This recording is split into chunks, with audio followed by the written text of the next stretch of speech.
Happy Tip Tuesday. This is Mike Latzy at IndySoft. I hope you and your family are staying healthy and safe during these times. I want to talk to you a little bit about loop calibration. This functionality allows us to associate children equipment with a parent asset to perform one calibration event on the parent and then service the children all within that one event.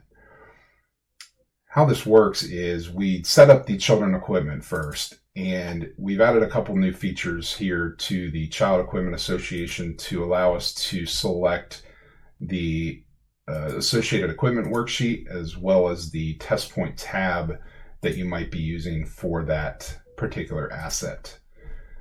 So on the right side here, you'll see the children relationships here. But we've also added a flowchart tab that allows you to give a visual representation of maybe how the items should be serviced and in what order. And we can simply drag and drop the children here onto the flowchart to change the order in which these might be displayed. You also have some controls out here to create a starter flowchart, which is going to look just like this flowchart here. You might even toggle off your arrows if you wanted to, and when I recreate now, you'll see no arrows. Or we could also come into a flowchart editor here that we have that gives you a lot of different tools to kind of build your flowchart however you want to make it look.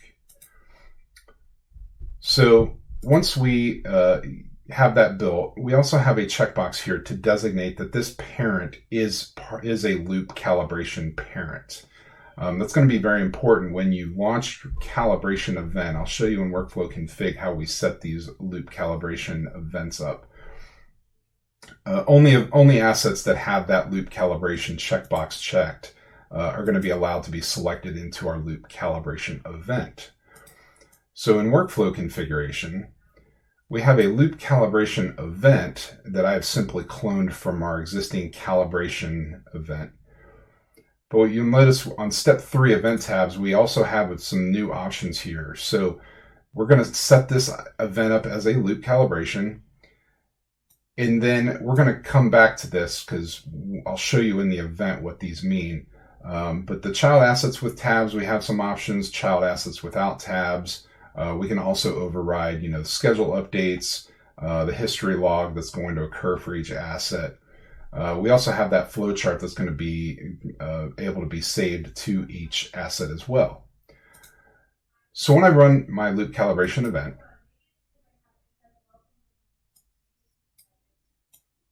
I'm going to get a couple things that come up here. So the event information screen itself, you're going to see a tab across the bottom for that parent.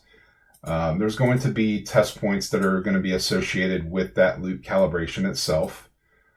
But then you might also, in the course of your loop calibration, identify that there's other pieces or the children that need to be serviced. So this menu here allows us to then select that maybe I'm going to calibrate child asset A within this loop calibration. So by choosing that item, you'll see it's added my tab for my child asset, and it's also brought up my worksheet for that asset if I needed that for reference. But you'll see I have some test points for that child asset. And once I finish this asset here,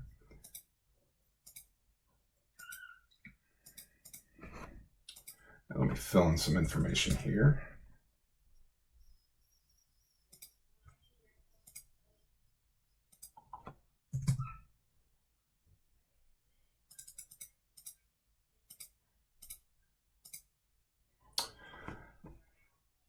Once that calibration finishes for that child asset A, it now takes me back to my loop calibration to complete my test points here.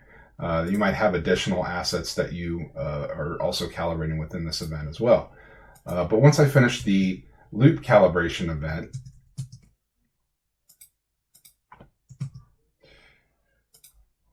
I'm going to simply finish this, and we have some other fields that are required here.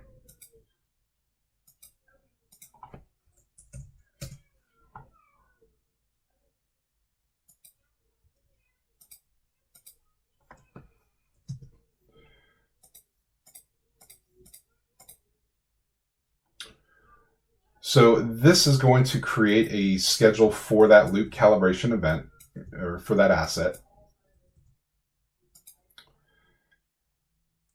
But it's also going to create some history logs under our child assets here. So you'll notice on my child asset A, I have two different kinds of loop service or loop calibration. I have a loop service event, which indicates that that asset was calibrated during the course of that loop calibration. And you'll see it has its own certificate. And then it also has a loop usage, which indicates that that item was part of that loop calibration as well. So that is the certificate for that loop calibration. And I also have that flow chart that was related to that loop calibration. And I can even click these, and it's going to take me to each of those assets. So that is a live flow chart there that can quickly take me to those assets. The same as you might do under your child equipment associations here to quickly jump between them. So back on the workflow configuration. So these overrides allow us to, you might have schedule updates or equipment updates, any of that kind of stuff that happens in your regular calibration event.